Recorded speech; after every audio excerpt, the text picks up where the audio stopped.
Hello and welcome to The Buzz. My email inbox was flooded this week with requests to sing Christmas music after my rap performance last week.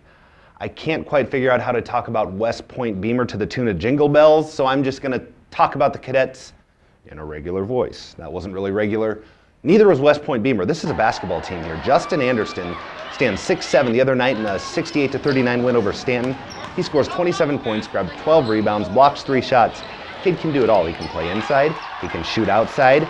He hit 3 threes in the game, and they were timely threes. He trails the fast break, pulls up, knocks down a 3. Great basketball player, great player to build around. But around him, they have a lot of quickness, they have a lot of depth. West Point-Beemer, which until last year hadn't had a winning season since 2003, is a legitimate threat, legitimate is hard to say, to reach the state tournament. Stanton, on the other hand, they did lose by 29 points, but they're okay. They got shooters all over the floor. Moving on to another tall player who's the centerpiece of his team, Adam Moon of O'Neill St. Mary's. He had quite the night, leading O'Neill St. Mary's to a season-opening win over Clearwater-Orchard. The Cardinals then turned around. They defeated Hardington, started out 2-0. St. Mary's building around Adam Moon, which they're going to have to do as the year goes on because there's not a lot of experience. Kyle Pardoon, one of the varsity regulars, one of the few varsity regulars, back along with Moon. But when you can build around that, you are going to have a chance to do a lot of great things as the season goes on. Clearwater-Orchard, on the other hand, they also have a big guy who can do a little bit of everything to build around, and that's sophomore Andy Kirkman. Remember that name. Just a sophomore, averaged a double-double last year. The other night against St. Mary's, he was in the 20s. I forget the exact point total. Also out-rebounded Adam Moon. Andy Kirkman can step outside and hit the 3. He's really good in the paint. He almost doesn't miss if he gets the ball inside 4 feet. And he, like that West Point-Beemer team I talked about, has a lot of depth and a lot of quickness around him. Quick little side note before I move on. Both Pierce and Crofton got a great experience this week playing Knox Grammar School out of Sydney, Australia. Pierce beat them 41-39. Crofton beat them in overtime. But the experience wasn't necessarily just what they did on the court. Prior to Pierce's win, they exchanged gifts. The band played the Australian national anthem before the game.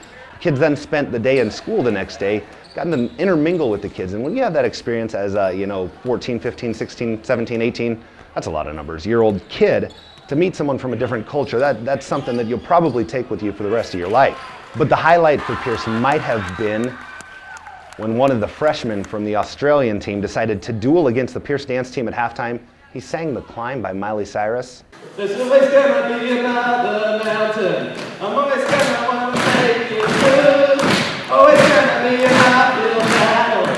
Something gonna have to lose. Now we're going to move on even further. Guess-tomations. I think we're going to stick with that theme song. This week there's a big inner-city battle. Lutheran High Northeast travels to Norfolk Catholic.